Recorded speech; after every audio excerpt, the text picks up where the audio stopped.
Australia has completely banned children under 16 from using social media. This is the strictest law of its kind in the world. Authorities explain this as protecting children from the harmful effects of the internet. But is this genuine concern, or are they just turning a blind eye to impose what's beneficial? For example, a 3-year-old can solve a puzzle, build a castle from blocks, or learn a simple poem. In Australia, a 3-year-old can independently decide if they are a boy or a girl. Or maybe that's just what the authorities think. Even if the parents disagree, here's an example. Social services took away a 15-year-old daughter. The parents refused to start hormone therapy for the child before she underwent psychotherapy. Reasonable, but in Australia this is considered abuse. Of course, because in this family the parents are a mom and dad. Australia advocates for same-sex marriages, and adoption by such couples is allowed in Australia. They might take a 3-year-old boy or girl and tell them what's normal. It turns into a democratic choice without a choice. So the ban on social media use in Australia, the law is passed, and it took, funny to say, just a week to discuss. Essentially, people weren't given a chance to speak up, just plainly. We've drawn a line in the sand. The enormous power of big tech companies can no longer remain unchecked in Australia. Instagram, Facebook, TikTok must restrict access for minors or face a fine of about $32 million. The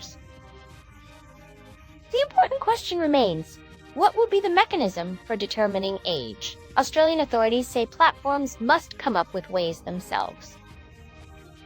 In Norway, the permissible age for creating social media accounts was raised from 13 to 15, but it seems ineffective. So 70%. Teens continue to use forbidden platforms. In the US, similar restrictions were introduced in several states. There, children must get parental consent to open their accounts. And this taboo doesn't stop teenagers from spending hours online. What was their argument?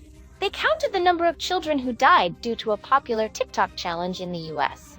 There were 15, that's certainly a lot, but what about this bloody map? Months of 2023. More than 1,1300 children have become victims of armed incidents in America. In 10 years, the number of minors killed by firearms there has increased by 87%. Gunshot wounds are the leading cause of death among U.S. citizens under 20, excluding infants born prematurely or with congenital diseases.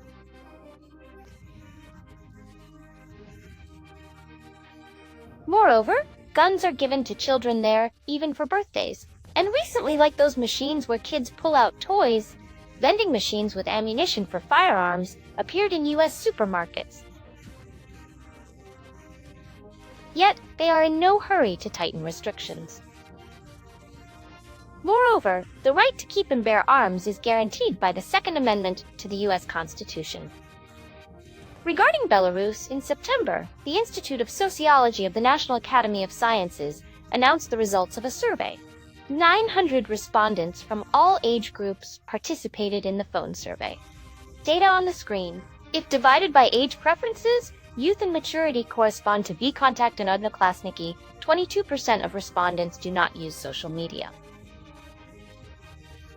TikTok rounds out the top 5, but again, this is according to a selective phone survey. If you refer to the annual report on digital technology use and internet trends worldwide and by country, TikTok is a leader in Belarus with a growth of 1/3 from last year. And the decision to completely block a particular social network in our country is not made.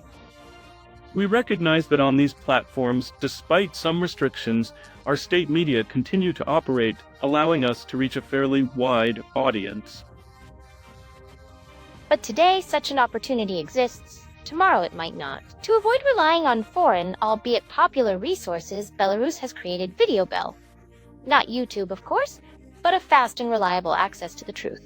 Additionally, the Ministry of Information proposes to unite with our friendly countries through integration platforms like the EAEU or CSTO, and together look at the work of digital platforms, develop a common line of behavior and regulation for the population. Our country is already methodically bringing order to the information space. We won't block Telegram or TikTok entirely. Access is closed to accounts and materials that cause real harm to the country and people recognized as extremist. Today, there are more than 6,500 of them. A third were added this year.